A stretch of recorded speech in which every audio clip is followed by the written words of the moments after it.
Welcome to Chapter 2 of Sherlock Holmes, The Case of the Silent Sovereign, a 12-part Sherlock Holmes mystery.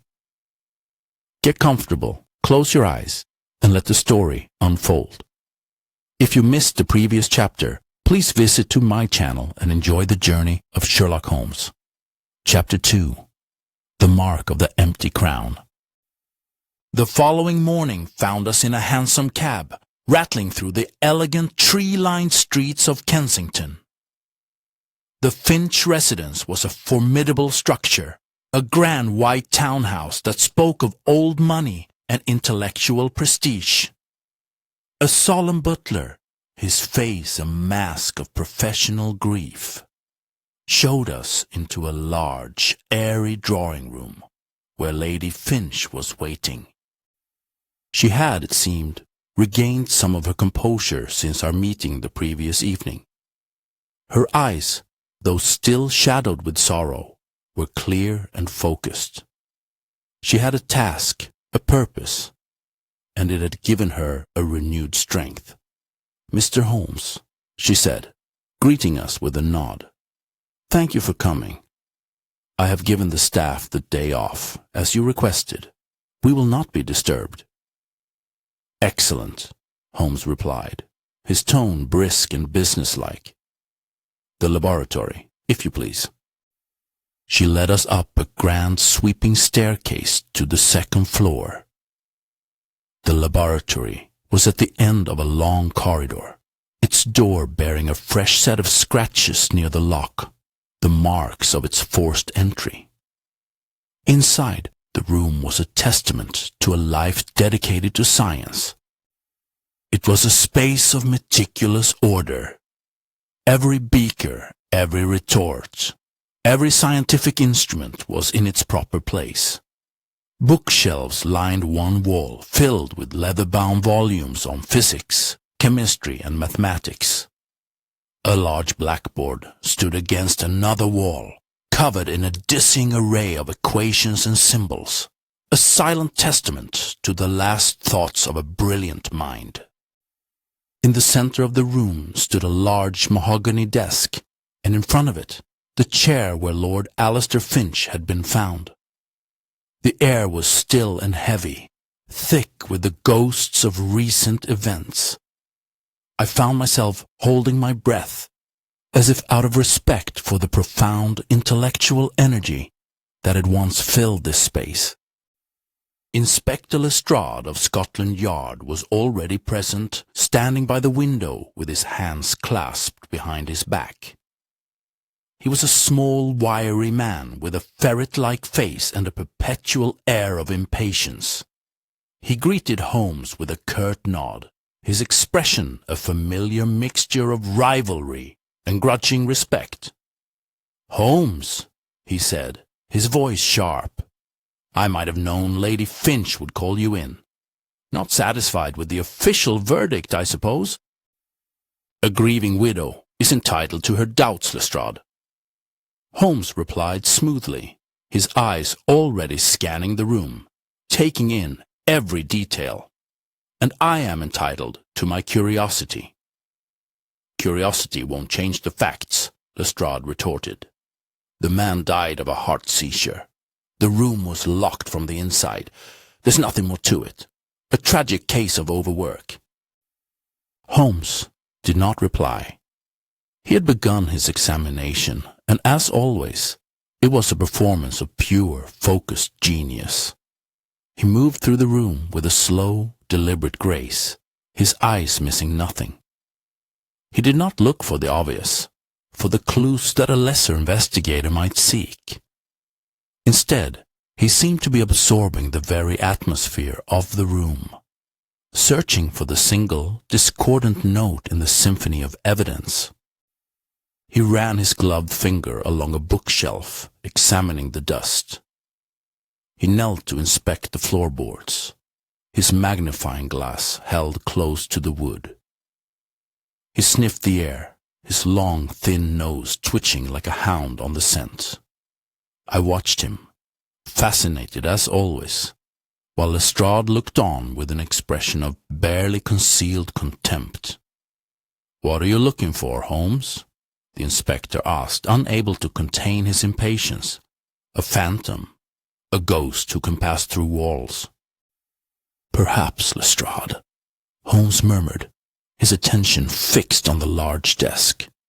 "Or perhaps just a fact that you have overlooked." He moved to the desk, his gaze sweeping over the papers that lay upon it.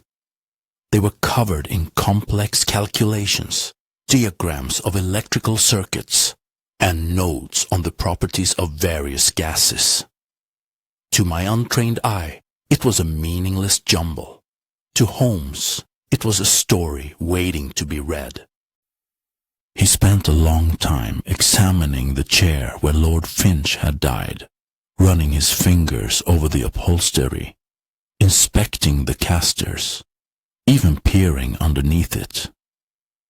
He seemed to be searching for something specific, some minute sign that would betray the presence of an intruder.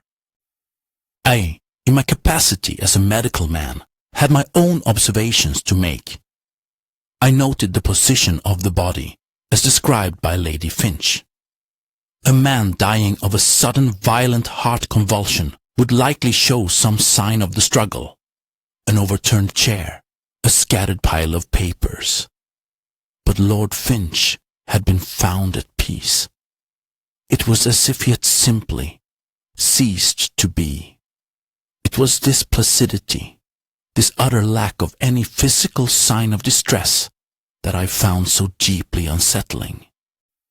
Holmes, having completed his circuit of the room, now stood motionless in its center, his eyes closed. He was, I knew, reconstructing the scene in his mind, populating the silent laboratory with the events of that fateful night. Lestrade sighed theatrically, making a great show of looking at his pocket watch. "Well, Holmes," he said, "have you communed with the spirits? Have they revealed their secrets?" Holmes opened his eyes, and they were shining with a cold, clear light. "The spirits are silent, Lestrade, but the material world has a voice of its own, if one knows how to listen." He walked back to the desk, his movements now filled with a new purpose. He ignored the papers, the books, the complex scientific apparatus. Instead, his attention was drawn to a small, unassuming beaker that sat on a tray to one side, among a collection of other glassware. It was a simple piece of equipment, no different from a dozen others in the room. He picked it up, holding it to the light. "Watson," he said, his voice low and urgent, "come here." I moved to his side, and he angled the beaker so that the light from the window caught it at a precise angle. And then I saw it. It was a mark, so faint as to be almost invisible. It had been etched into the glass with a diamond point pen, a tiny intricate symbol. It was a crown, but it was upside sewn, and its arches were empty, giving it a hollow skeletal appearance. "My God, Holmes," I breathed. "What is it?" "It is a question, Watson," he replied, his voice filled with a quiet excitement. "And a very interesting one at that." Lestrade, his curiosity finally getting the better of him, bustled over. "What have you got there, Holmes? A scratch? A smudge?" "A symbol, Inspector," Holmes said, handing him the beaker. "A mark that was deliberately placed here. A signature, perhaps." Lestrade squinted at the mark, holding it up to his eye. "A crown. What does it mean? Some sort of political statement? An anarchist, perhaps?"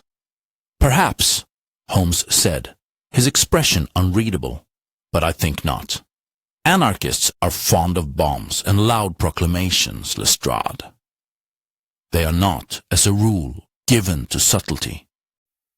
He turned back to the desk, his eyes once again scanning the array of scientific equipment. He seemed to be looking for something to corroborate his discovery, some other object that bore the same strange mark. But the beaker appeared to be unique. Lestrade, meanwhile, had already formulated his theory. "It's the rival," he declared, slapping his hand on the desk with an air of finality. "Silas Thorne. The man hated Finch. They had a bitter public dispute last year over some discovery. Thorne accused Finch of stealing his work. He has the motive, and he's clever enough to have devised some sort of poison that leaves no trace. A poison that allows a man to lock the door and bolt the window behind his killer?" Holmes asked, a note of gentle irony in his voice. Lestrade scowled. Thorne could have tricked him, put something in his food or drink earlier in the day, a slow-acting poison. "And the locked room?" I pressed. "How do you account for that?" "A coincidence," Lestrade said, with a wave of his hand. "Finch felt unwell, retired to his lab, and locked the door for privacy. The poison did its work, and he died. It's the only explanation that makes sense." It was a plausible theory, I had to admit. It was neat, and it accounted for most of the facts. But it did not account for the peacefulness of the death, nor for the strange, unsettling symbol on the beaker. Holmes, it was clear, was not convinced. He had moved away from the desk and was now standing by the large blackboard, studying the equations that covered its surface. He seemed to have lost interest in the immediate puzzle of the murder, and was now absorbed in the intellectual whirl of the man who had died here. "Fascinating," he murmured, tracing one of the equations with his finger. He was working on the propagation of energy waves through a gaseous medium. He was attempting to create a focused, coherent beam of sound, pitched beyond the range of human hearing. He turned to me, his eyes alight with intellectual passion. "Imagine it, Watson. A wave of pure energy, silent and invisible, that could be directed at a specific target. The implications are staggering." Lestrade, who had been listening with a look of profound boredom, finally had enough. "That's all very interesting, Holmes, but it doesn't help me catch a killer. I'm going to pay a visit to Mr. Silas Thorne. I have a feeling he'll have a great deal to say for himself." He strode to the door, then paused, turning back to Holmes. "And I suggest you leave the real police work to us. Stick to your symbols and your equations. They may be fascinating, but they won't stand up in a court of law." With that, he was gone, his heavy footsteps receding down the corridor. Holmes watched him go, a flicker of amusement in his eyes. He then turned his attention back to the room, his gaze once again sweeping over the scene. He seemed to be making a final inventory, committing every detail to his formidable memory. As he passed the desk, his hand moved with a speed and dexterity that was almost imperceptible. I saw him pluck a small object from the clutter of scientific instruments and slip it into his pocket. It was a tiny brass screw, no bigger than a grain of rice.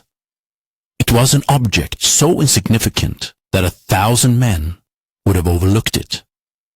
But Holmes had not. He gave me a quick, almost imperceptible nod, and I knew that our work here was done. We had found our first clue, our first tangible link to the mysterious forces that had brought about the death of Lord Alistair Finch, the mark of the empty crown. It was a symbol of a power that was hollow, a royalty that was inverted. It was a declaration of intent, a challenge laid down by a killer who believed himself to be beyond the reach of ordinary justice. As we left the silent laboratory, I felt a chill run down my spine. This was no common crime, no simple act of passion or greed. This was something far deeper, far more complex. We had stepped into a world of hidden knowledge and dangerous ambition, and I knew, with a certainty that was both thrilling and terrifying, that this case would test my friend's extraordinary powers to their very limit. Thank you for listening to Chapter 2 of Sherlock Holmes, Sherlock Holmes and the Case of the Silent Sovereign. If you enjoyed the mystery and want more stories like this, please subscribe to the channel, give it a like, leave a comment, and share it with fellow mystery lovers. Your support helps keep the stories alive. See you in the next chapter.